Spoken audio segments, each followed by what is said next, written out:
दोस्तों बहुत प्यारी वीडियो लेके आया हूँ। पहले आप इस वीडियो को पूरा देखें। एक बार हजरत ख्वाजा मोइनुद्दीन चिश्ती रहमतुल्लाह अलैहि इस्लाम का पैगाम फैलाने की नीयत से अपने कुछ मुरीदों के साथ अजमेर शरीफ के एक स्थान पर तशरीफ लाए।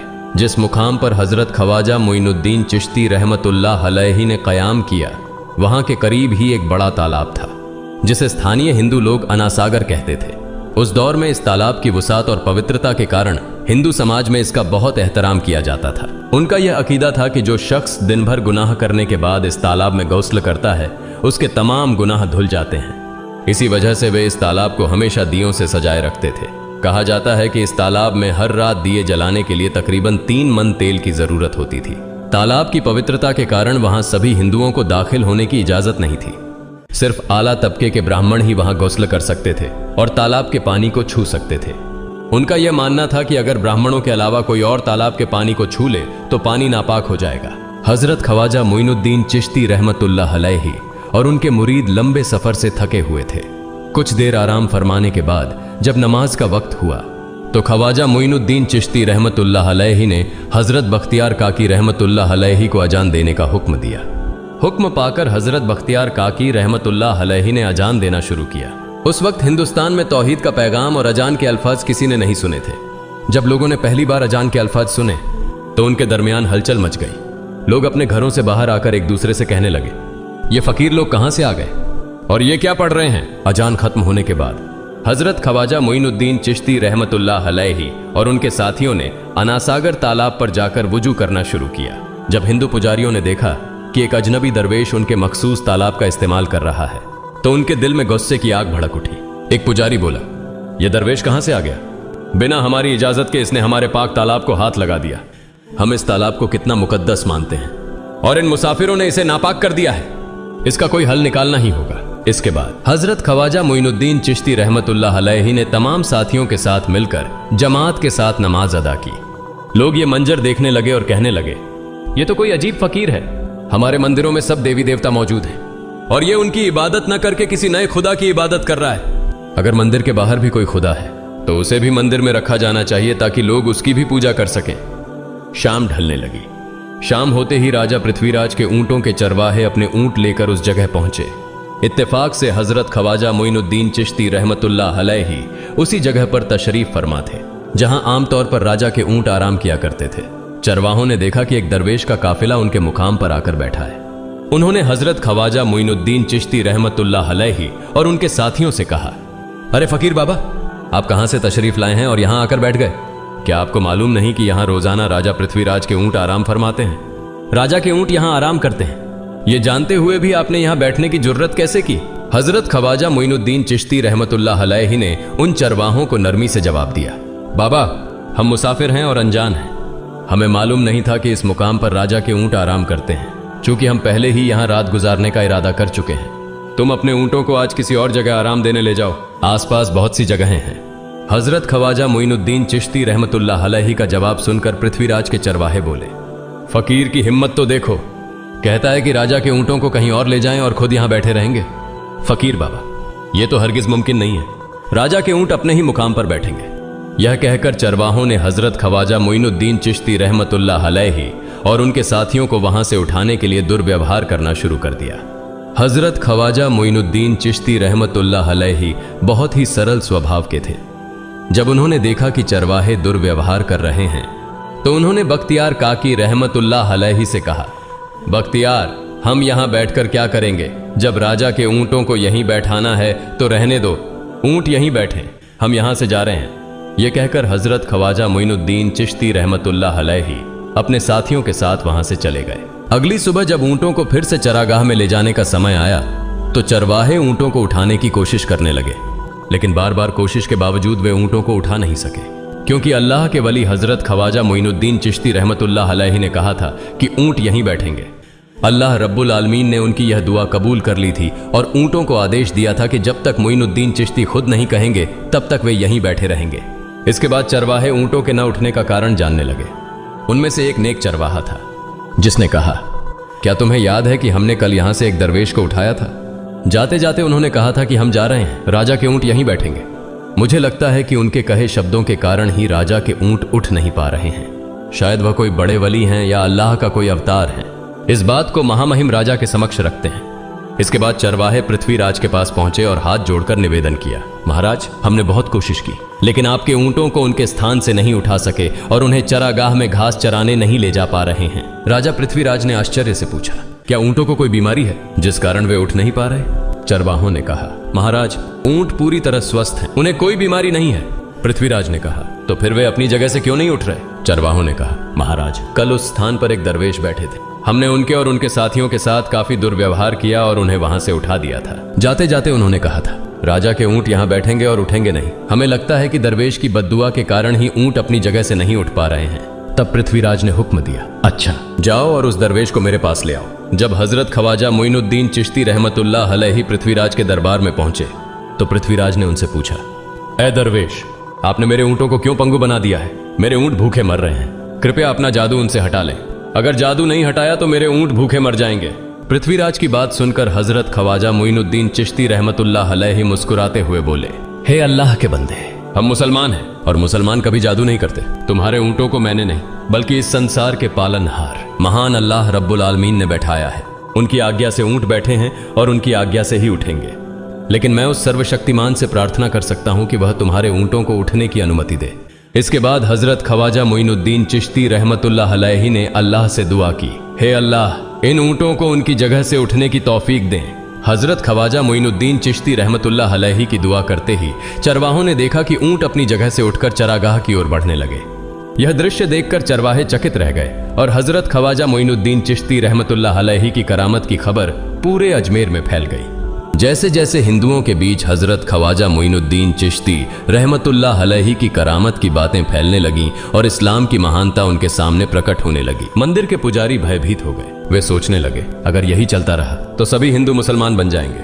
तब वे पृथ्वीराज के पास पहुंचे और निवेदन किया, महाराज, ये दरवेश हमारे राज्य में अशांति फैला रहे हैं।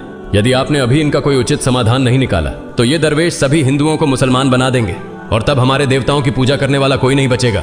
आप इन्हें यहां से भगा दें, नहीं तो ये हमें यहां से बाहर निकाल देंगे। महाराज, हम आपको एक और भयावह बात बताना चाहते हैं। ये दरवेश कहते हैं कि जिन मूर्तियों की हम पूजा करते हैं वे पूजनीय नहीं है। उनका कहना है कि ये केवल निर्जीव पत्थर है जिनमें कोई शक्ति नहीं है।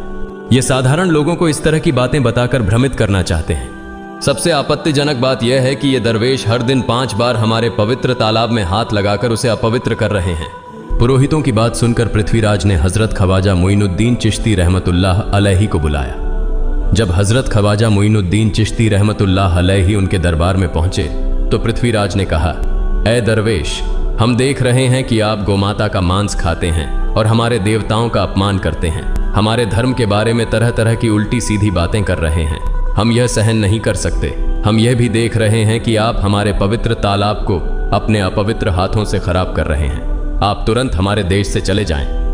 हजरत ख्वाजा मोइनुद्दीन चिश्ती रहमतुल्लाह अलैहि ने कहा, बाबा, हम लोग तो केवल वुजू करते हैं, नहाते नहीं। अगर पूरी देह के स्पर्श से आपके तालाब का पानी खराब नहीं होता है तो केवल हमारे हाथ और चेहरे के पानी से तालाब अपवित्र कैसे हो सकता है? यह सुनकर पृथ्वीराज ने कहा, वे सभी लोग हमारे धर्म के हैं जबकि तुम लोग कहीं और से आ गए हो। तुम हमारे धर्म के नहीं हो, इसलिए तुम्हारे हाथ लगाने से हमारा तालाब अपवित्र हो जाता है। तब हजरत ख्वाजा मोइनुद्दीन चिश्ती रहमतुल्लाह अलैहि ने कहा, अच्छा बाबा, हम अब आपके तालाब के पानी को हाथ नहीं लगाएंगे, लेकिन हमें पानी की जरूरत है तो हम चाहते हैं कि केवल एक बर्तन में पानी ले लें। पृथ्वीराज ने कहा, ठीक है, तुम पानी ले सकते हो, लेकिन तुम्हारा बर्तन तालाब में लगे, तुम्हारे हाथ नहीं। अगर तुम्हारे हाथ स्पर्श करें तो हम इसके खिलाफ सख्त कार्रवाई करेंगे। राजा के साथ सहमति के बाद हजरत ख्वाजा मोइनुद्दीन चिश्ती रहमतुल्लाह अलैहि ने अपने मुख्य खलीफा बख्तियार काकी रहमतुल्लाह अलैहि से कहा, बख्तियार, जाओ और राजा के तालाब से एक बर्तन में पानी ले आओ, लेकिन बहुत सावधानी से पानी लेना ताकि तुम्हारा हाथ तालाब के पानी को छू न सके। बख्तियार काकी रहमतुल्लाह अलैहि हजरत ख्वाजा मोइनुद्दीन चिश्ती रहमतुल्लाह अलैहि के आदेश का पालन करते हुए आना सागर से पानी लेने गए। उन्होंने बर्तन को तालाब में डुबोया और उनका हाथ पानी को नहीं छू सका क्योंकि चमत्कारवश पूरा तालाब एक छोटे बर्तन में समा गया। आना सागर पूरी तरह से सूख गया और उसकी तली में केवल सूखी रेत दिखाई देने लगी।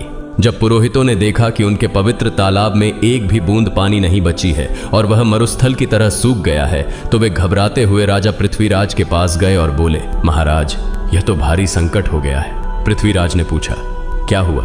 पुरोहितों ने कहा, उस दरवेश ने हमारे पूरे तालाब का पानी ले लिया है। अब हमारे पवित्र तालाब में एक बूंद भी पानी नहीं है। अगर इस तालाब में पानी नहीं होगा तो हम अपने पापों का प्रायश्चित कैसे करेंगे? दूर दूर से हजारों हिंदू लोग इस तालाब में स्नान करने आते हैं ताकि वे अपने पाप धो सकें। अगर पानी नहीं रहेगा तो वे यहां आना बंद कर देंगे, जिससे हमारा बड़ा नुकसान होगा और अजमेर की मान मर्यादा मिट्टी में मिल जाएगी। पृथ्वीराज गहरे विचार में पड़ गए। वे हजरत ख्वाजा मोइनुद्दीन चिश्ती रहमतुल्लाह अलैहि के खिलाफ कोई कठोर कदम उठाने से झिझक रहे थे, क्योंकि उन्हें आशंका थी कि अगर उन्होंने दरवेश के खिलाफ सैनिक भेजे और दरवेश ने सैनिकों पर भी जादू कर दिया तो उनकी परेशानी और बढ़ जाएगी। इसलिए उन्होंने कहा, तुम लोग जाओ और उस दरवेश को मेरे पास बुला कर लाओ। मैं देखता हूं कि वह क्या चाहता है। अगर उसकी मांग उचित होगी तो हम उसे मान लेंगे, और यदि उचित नहीं हुई तो हम माफी मांगकर अपना तालाब का पानी वापस ले लेंगे। जब हजरत ख्वाजा मोइनुद्दीन चिश्ती रहमतुल्लाह अलैहि पृथ्वीराज के दरबार में पहुंचे तो पृथ्वीराज ने कहा, ऐ बाबा, आपने हमारे तालाब का सारा पानी ले लिया है। हम अपने पापों का प्रायश्चित कैसे करेंगे? पूरे दिन के पाप हम इस तालाब में स्नान करके धोते हैं। अगर तालाब में पानी नहीं होगा तो हम अपने पाप कैसे धोएंगे? हजरत ख्वाजा मोइनुद्दीन चिश्ती रहमतुल्लाह अलैहि ने उत्तर दिया, देखो बाबा, तुम्हारे पास आना सागर है, पर दुनिया के हर कोने में ऐसा तालाब नहीं है, तो क्या वे लोग अपने पाप कैसे धोएंगे? पापों को धोने की ताकत इस तालाब के पानी में नहीं है। पापों को माफ करने वाला केवल अल्लाह है, जिसने आकाश, धरती और पूरी सृष्टि बनाई है। उसकी इजाजत के बिना एक पत्ता भी नहीं हिलता। इसलिए मैं तुम्हें इस भ्रम को छोड़कर सही राह पर आने की दावत देता हूं। वहां मौजूद हजारों हिंदू हजरत ख्वाजा मोइनुद्दीन चिश्ती रहमतुल्लाह अलैहि की बातें मंत्रमुग्ध होकर सुन रहे थे। इसके बाद उन्होंने कहा, जाओ बख्तियार, जिस बर्तन में तुमने तालाब का पानी लिया था उसे वापस तालाब में डालाओ। बख्तियार काकी रहमतुल्लाह अलैहि हजरत ख्वाजा मोइनुद्दीन चिश्ती रहमतुल्लाह अलैहि के हुक्म से आना सागर में बर्तन का पानी डालने गए। जैसे ही बर्तन का पानी तालाब में डाला, आना सागर फिर से पानी से लबालब भर गया। इस चमत्कार को देखकर वहां मौजूद कई हिंदुओं ने कलमा पढ़कर इस्लाम कबूल कर लिया। यह देखकर हिंदू पुरोहितों और पंडितों की चिंता बढ़ गई। वे पृथ्वीराज के पास गए और बोले, महाराज, यदि अब कोई उपाय नहीं किया गया तो सारे हिंदू मुसलमान हो जाएंगे। पृथ्वीराज ने कहा, मुझे सलाह दो, इस दरवेश का मुकाबला कैसे किया जा सकता है? पुरोहितों ने कहा, यह दरवेश एक बड़ा जादूगर है, इसलिए इसका मुकाबला भी जादू से करना होगा। हमारे बीच एक बड़े पुरोहित और जादूगर रामदेव हैं, उन्हें इसके मुकाबले में भेजें। अगर वह जादू से इसे हरा सके तो हम अपने हिंदू धर्म का गौरव फिर से प्राप्त कर सकेंगे। पृथ्वीराज ने रामदेव को बुलाकर कहा, रामदेव, मैं तुम्हें इस दरवेश को जादू से हराने की जिम्मेदारी दे रहा हूं। अगर तुम उसे हरा सके तो हम अपने धर्म का गौरव फिर से पा सकेंगे। रामदेव ने पृथ्वीराज को आश्वस्त करते हुए कहा, महाराज, आप चिंता न करें, इस दरवेश को हराना मेरे लिए बहुत आसान है। मैं आपके समक्ष हमारे धर्म का गौरव वापस लाकर रहूंगा। इसके बाद रामदेव अपने साथियों के साथ हजरत ख्वाजा मोइनुद्दीन चिश्ती रहमतुल्लाह अलैहि के सामने मुकाबले के लिए पहुंचा। उसने कहा, मोइनुद्दीन, अगर तुम में ताकत है तो मुझसे जादू का मुकाबला करो। मैंने तुम जैसे बहुत से जादूगरों को हराया है, तुम्हें हराना तो मेरे लिए साधारण बात है। हजरत ख्वाजा मोइनुद्दीन चिश्ती रहमतुल्लाह अलैहि ने उसकी बातों का कोई जवाब नहीं दिया। रामदेव ने देखा कि हजरत ख्वाजा मोइनुद्दीन चुप हैं, तो उसने गाली गलौज करना शुरू कर दिया। जब रामदेव अपनी हदें पार कर गया तो हजरत ख्वाजा मोइनुद्दीन ने उसकी आंखों में देखते हुए कहा, रामदेव, तू चिल्ला रहा है, लेकिन मैं तेरे माथे पर ईमान की रोशनी देख रहा हूं। हजरत ख्वाजा मोइनुद्दीन चिश्ती रहमतुल्लाह अलैहि की यह बात सुनते ही रामदेव कांपने लगा, और उसी क्षण अल्लाह रब्बुल आलमीन ने उसके दिल में ईमान की रोशनी डाल दी। रामदेव हजरत ख्वाजा मोइनुद्दीन चिश्ती के चरणों में गिर पड़ा और बोला, हे अल्लाह के वली, मैंने आपके साथ बहुत बेअदबी की है, मुझे माफ करें और मुझे कलमा पढ़ाकर इस्लाम की राह दिखाएं। हजरत ख्वाजा मोइनुद्दीन चिश्ती रहमतुल्लाह अलैहि ने रामदेव को कलमा पढ़ाया और उनका नाम रखा मोहम्मद सादिक। इतिहास बताता है कि बाद में रामदेव मोहम्मद सादिक के रूप में एक बड़े अल्लाह के वली बन गए।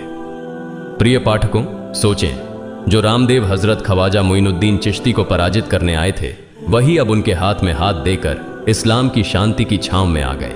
यह अल्लाह रब्बुल आलमीन का चमत्कार और शक्ति है, जो जिसे चाहे हिदायत दे सकता है। आमीन।